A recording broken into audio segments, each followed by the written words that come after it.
Class নেবে BJP. কাদের class? দলের সাংসদ ও বিধায়কদের। কি শেখানো হবে সেই ক্লাসে?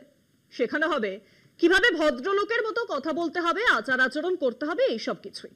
কিন্তু কেন শেখানো হবে? না হলে সৌমিত্র খাঁর মতো বিজেপি নেতারা হয়তো আবার বড় গন্ডগোল পাকাবেন। কিন্তু কি করেছেন সৌমিত্র? তৃণমূল সাংসদ কাকলি ঘোষ দস্তিদারের দিকে আক্রমণাত্মক হয়ে ছুটে গিয়েছিলেন। কোথায়? খোদ সংসদে।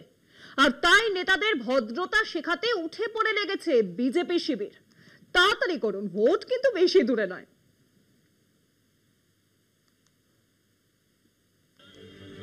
একই দলের লাইন নিয়ে দিশাহীন বঙ্গ বিজেপি।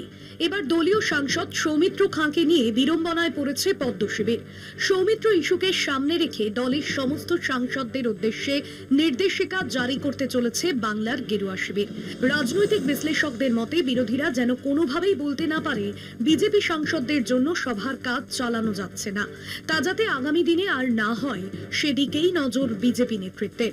লোকসভায় মণিপুর নিয়ে আলোচনায় বিজেপির সঙ্গে তুমুল বাগবিতণ্ডায় জড়িয়ে পড়েন রাজ্যের শাসক দল তৃণমূল কংগ্রেসের সাংসদরা। ওয়েলে নেমে আগ্রাসী মেজাজে তৃণমূল সাংসদ কাকলি ঘোষ দস্তিদারের দিকে আক্রমণাত্মক ভঙ্গিতে তেড়ে যান বিজেপি সাংসদ সৌমিত্র খাঁ।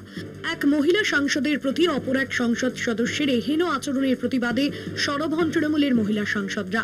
বিরোধী ইন্ডিয়া মঞ্চের মহিলা সাংসদরাও প্রতিবাদে সামিল হন। তবে বিজেপি সাংসদ বিধায়কদের এহেন আচরণ নতুন কিছু নয়। এর আগে বিরোধী দলনেতা তথা বিজেপি বিধায়ক একাধিকবার বিধানসভায় হট্টগোল করেছেন। রীতিমতো তাণ্ডব চালিয়ে বিধানসভার কাজ পণ্ড করেছেন।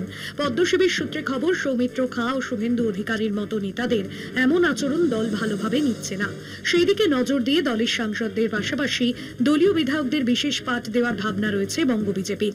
দীর্ঘদিন সংসদীয় রীতিনীতির সঙ্গে জড়িয়ে রয়েছেন এমন কেন্দ্রীয় নেতারাই এই সংক্রান্ত ক্লাস নিতে পারেন বলে বৃহস্পতিবার বিজেপি সূত্রে জানানো হয়েছে। বছর ঘুরলেই বাংলায় বিধানসভা নির্বাচন।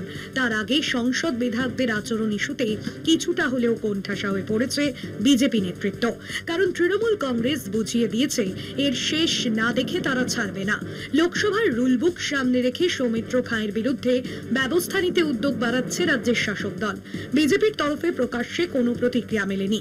তবে সূত্রের খবর, কেন্দ্রীয় নেতৃত্ব এই ধরনের আচরণকে বরদাস্ত করছে না। এই পরিস্থিতিতে বিজেপির বিশেষ পাঠের দাওয়াই আগামী দিনে সৌমিত্র শুভেন্দুকে কতটা সংযত করতে পারে, এখন তাই দেখার। কলকাতা টিভি।